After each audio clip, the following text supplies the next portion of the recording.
If you are watching this video, I want to believe that you're already aware of the issue currently going on with Angel and Denison Igwe. So yesterday evening, I started receiving notifications on my platform. People were commenting, "Lucky, I'm disappointed in you.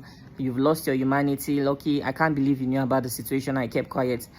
At first, I was really confused where those comments were coming from until a friend of mine reached out to me and she told me my name was mentioned on Honest Bunch podcast, that she just finished watching it. So I had to go check it out myself. I discovered that Denison Igwe mentioned that I was supposed to interview him, but unfortunately, after meeting with Angel, I changed my mind. I understand how such statements will trigger a lot of people, especially those of you who believe in me, because I know a lot of people look up to me and a lot of people love and respect me, especially those of you that have been supporting me. So I think I owe it to you to explain what really happened. Apparently, it was not quite long ago that I knew about this issue, just about a few weeks ago, and I was the one that reached out to Denison Igwe. I told him, I saw the short video you made that you wanted to talk about what really happened between you and Angel. Would you like to share the story on my platform? Denison Igwe said yes. I said, okay, where are you right now? He said he's in Port Harcourt. I said, oh, I'm in Abuja and I just left Port Harcourt. How are we going to meet? Although I have a flight that already booked to Enugu State, because there was this Nollywood actress that period that was in the hospital, and the family were reaching out to me that they really need help. They need to raise money for her hospital bills. But unfortunately, the day before my flight, I think she passed away. Anyways, I was still going to go to Enugu, and I knew I was going to see Denison Igwe. Surprisingly, coincidentally, I don't know how it happened though, but Angel came to Abuja, and then I reached out to him. I told him that I'm going to be interviewing Denison Igwe, you know, that he has some things to say about what really happened between the both of you. Would you like to share your own side of the story? Then Angel explained to me that this is not the first time that Dennis have attempted to make an interview about what happened between the both of them. That at some point the case even went to the police station. He explained a lot of things to me anyway. So I then reached out to Dennis again. I told him that, oh, I was with Marco and this is what Mark had to say. And Dennis started saying that, oh my goodness, that I had already met Mark, that he doesn't believe that that he's very sure that his story will not be told again. I said, why is he making such statements? That, I mean, if you come to somebody's platform to make, you know, a claim, do you understand me? In as much as people love to hear the story, this is somebody, you're talking about somebody else's life. It is important that somehow they are aware of what you want to say. Nobody is saying you cannot share your story, but there's what they call defamation or something like that. I told him that, bro, I am still interested to interview you, but I've listened to both parties. Is it possible that we see how we can have a meeting together? I mean, the both of you, instead of you telling me your own side of the story, Angel telling me his own side of the story. As at this point, I'd already flown to, I don't know if my English is correct, to Enugu. I had invited all the people I was going to tell their story, Emmanuel Day and other people. I'd already even asked my PA. I flew down with my PA to book a hotel reservation for Denison Igwe. Dennis said he didn't have transport. I sent him money. So he was even on his way and he was even very happy. Then I called Angel. I told him that, is it possible for him to be present, because I would like him to be part of this conversation. He said he couldn't get any flights to Enugu, that he's on his way to Port Harcourt. That then I told him that, please let us see how we can have a meeting about this instead of just rushing to social media to talk about it. He said he wasn't interested. I should continue with whatever it is I want to do with Dennis. I told him that it is, and then I called Dennis. I said, Dennis, this is what Mark is saying. You within yourself, do you have interest to settle with Mark? Let's see if this issue can be handled behind the scene. Dennis told me he doesn't mind. He's willing to settle. I called Mark. It took me 3 hours on the phone to convince Mark. Mark finally agreed that the meeting was going to be in Port Harcourt. I didn't even know at this point. I was even fully myself, you know. So I was already done with all my shoots. At this point, I was supposed to go back.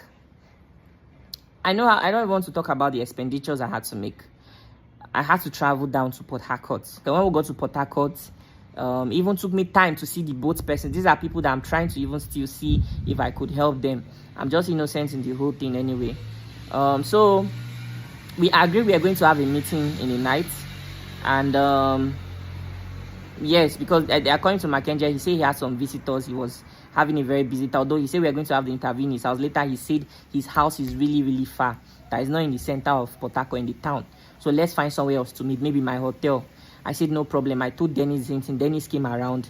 Then Mackenzie later came. But that day we had that meeting was like a Friday night. So there was a club in the hotel I lodged, and it was really, really loud. So we couldn't have a meeting there. Then Mackenzie said, let's drive somewhere. So we drove to a quiet place to have the meeting. Then Igwe came with his sister and his manager, while Mackenzie came with another content creator. I've forgotten the guy name though. But he's a comedian as well. Then me, I came with my PA. We all sat down together. Then I was one that started the conversation. I thanked everybody for coming. Then I told them that, okay, I was the one that reached out to Dennis. Dennis said he had a lot of things to say about him. That you, Mark Angel, you cheated him. Okay? I said it in their presence. If anything I'm saying here is a lie, Dennis is alive. He can make a video to counter what I'm saying. Then I said, okay, let us address all these issues. Okay? So Dennis, can you tell Mackenzie what you told me? Dennis said the same thing. Most of the things he said in that podcast, he said them. Then I told Mackenzie, I said I could interview this guy and it would draw sympathy on all of those things. But at the end of the day, the reason for the interview is that he needs to be compensated. So I believe that we can have this compensation in this meeting. Okay, Mackenzie then told his own side of the story. I don't even want to talk about it because if I dare mention all the things Mackenzie said, it would be as if I'm siding Mackenzie. Okay, so I hope that maybe Mackenzie also come out to say his own side of the story, and maybe people that are bigger than me would see how they can settle this issue. Because me, I tried my best in my own capacity. I wish I had recorded what happened that night. So it was a very long conversation that the meeting was for like almost 3 to 4 hours.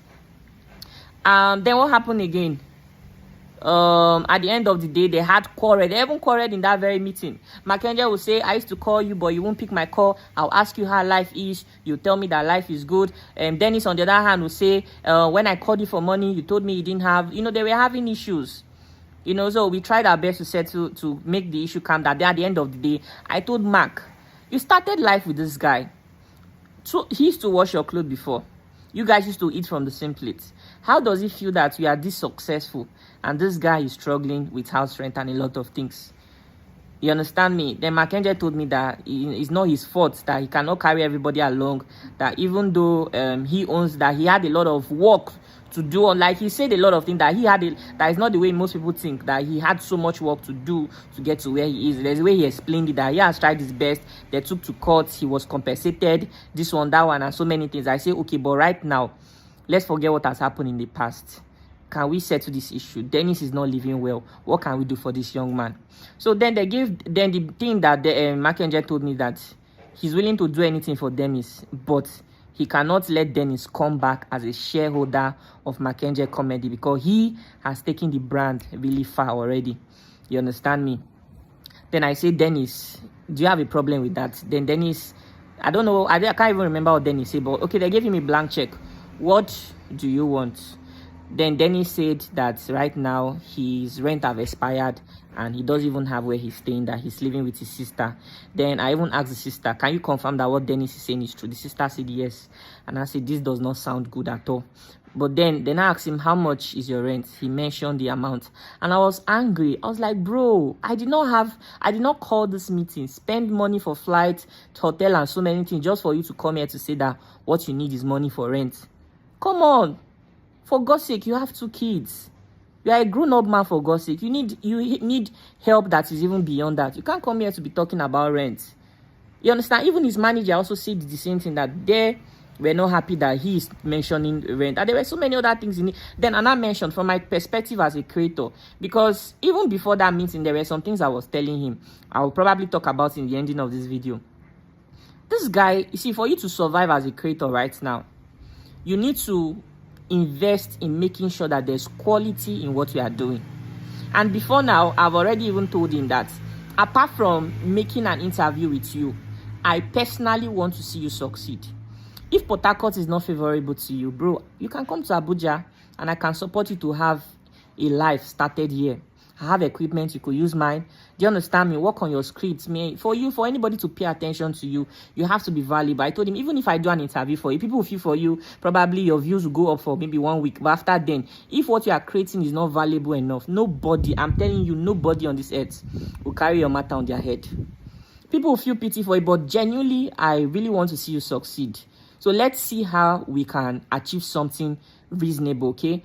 Then I mentioned to Mark, I said, this guy needs equipment for his stuff. I don't know a lot of things, but from my perspective, he needs equipment for his filming. I was just saying it from my own thoughts. Maybe somebody else would have said something else. I didn't want to mention that maybe he needs also amount of money. I just say he needs quality equipment. Then Mark said he has given him equipment. The equipment he gave to Dennis, blah, blah, blah. I don't want to say so many things because if I say it will look as if maybe I'm not siding. I'm just seeing the truth of what really happened. I wish Nedu can still convince Mackenzie to come back to that podcast. Let the both of them stay there and have this conversation, because even in all of this, my happiness is to see Denny succeeding. That is my happiness. So I told him, bro, we need to support this guy with some equipment. We need to help him. Even then, I you know, by the end of the day, I don't even know how the matter went. Two of them started arguing. At some point, I looked like a fool there, and I told them that in fact I'm done talking. Then they ended the conversation with Mark saying that he was going to assist him with his rent, and for the equipment, he was going to assist him, but not now, that things are difficult at the moment, that he'll probably assist him later. And then we did prayers and we left. And then Dennis messaged me and said, thank you very much. And that was it. Dennis never told me if Mackenzie ever sent him any money or anything like that. I mean, I tried to get a flight in Port Harcourt. There was no flight for like 1 week. I had to travel down to Uyo to fly back to Abuja. So it's so painful that in all my efforts, the way people are seeing it now is that I did all this because I'm trying to get favor from Mackenzie. And it's really, really painful because God sees my intention.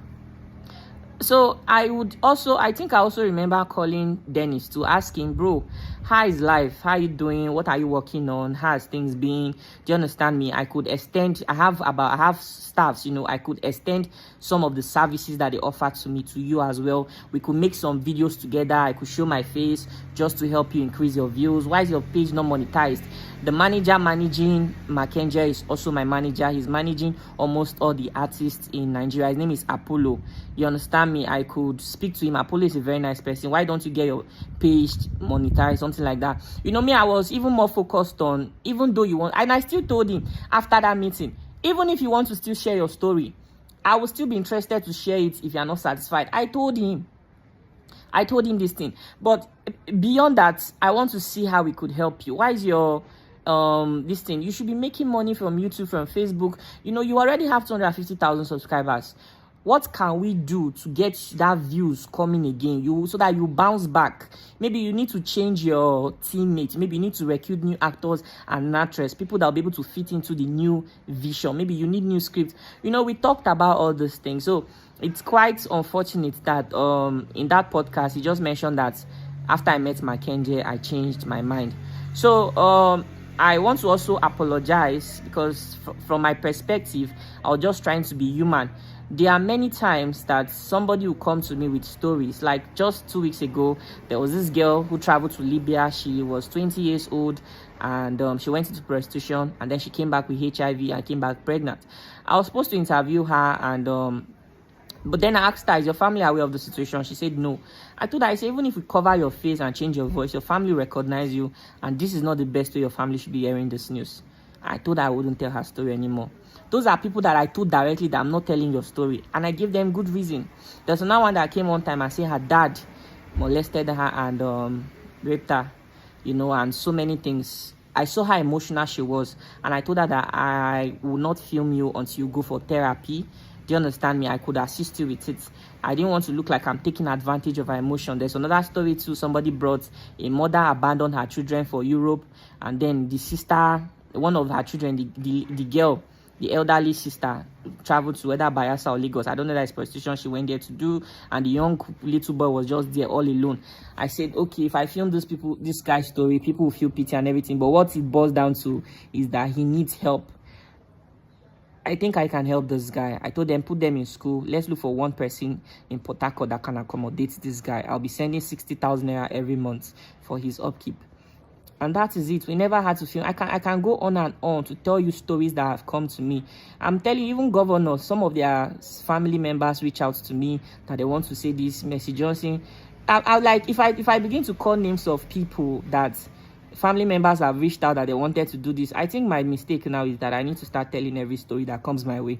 Because if I try to say, okay, let me put, like, I don't know, even no matter I try to explain myself, there are people who will never see my point of view. So I'm sorry that I did not, from the way I approached it, I thought it was the best way. Even Dennis himself did not see what I tried to do for him. And if I calculated the expenses I made specifically for that trip alone, not even calculating Enugu's own, just the trip to Port Harcourt and everything I spent was almost about ₦1 million. So it's painful that at the end of the day, people said I only did that because I was trying to protect my interest with Mackenzie. For God's sake, even if Mackenzie is somebody to be respected, he's a comedian. I'm not a comedian. Why do you know the kinds of people I talk to every day? You won't even believe the numbers of celebrities that reach out to me. I'm even talking of international creators.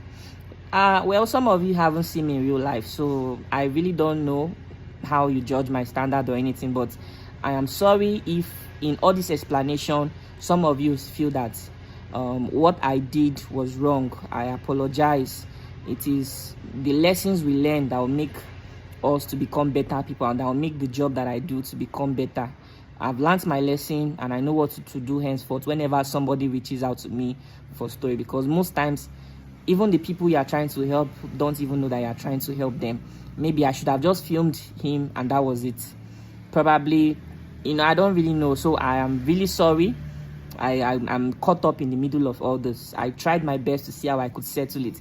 This is not the first time people are reaching out to me with stories, and I'll see if I can settle it without it coming to the media. I always tell people something. Some people think I don't help people with money. You have no idea how much I spend. The reason I'm not so successful is because I'm trying my best to be there for a lot of people, and the way it is right now, it is not favoring me. You have absolutely no idea. If we are able to resolve an issue, what is the point of bringing it to social media? So I think this is my mistake. I apologize. If you go back to how I started my journey, I made a lot of mistakes, and the people who love me will always tell me, Lucky, don't do it this way, do it this way. I have listened to you, and I've been able to grow, evolve, and become, something, a force for good. So I'll always continue to take your feedback seriously, and I'll continue to learn from it. Okay, I appreciate all of you, and I apologize if my judgment was wrong. I remember telling Dennis, if you still want to tell your story, I will tell it, but I'm just trying to see how you, on the other hand, see the whole, in fact, I'm so sorry. The negativity this thing is drawing, I'm seeing all the comments. I don't know, I think this happens to people that are chosen, the chosen ones. They're always the ones that are always misunderstood. No matter the decision they make, nobody in this world except God, people judge you by your action, not by your intention. I really wish you guys, I don't know. And even after that meeting, we were supposed to post those pictures, but Mackenzie said we shouldn't post it, and I didn't know why he said we shouldn't post it. He was like, we should wait until Dennis have gotten those equipments and everything, blah blah blah. So that was it. So I never knew that maybe he was going to Honest Bunch podcast, or he was not even satisfied. I seriously did not know. In all of this, I was the one who, I don't know, I think I've learned my lessons, and I'm really sorry. So this video is not for everybody. It is only for people who truly love me, those that have been supporting me, and those that intentionally want to hear what really happened. So I'm so sorry that I've been misunderstood, misrepresented, and I just fooled myself, and maybe I should have just interviewed him, and all this would have been not existing. I'm so sorry once more.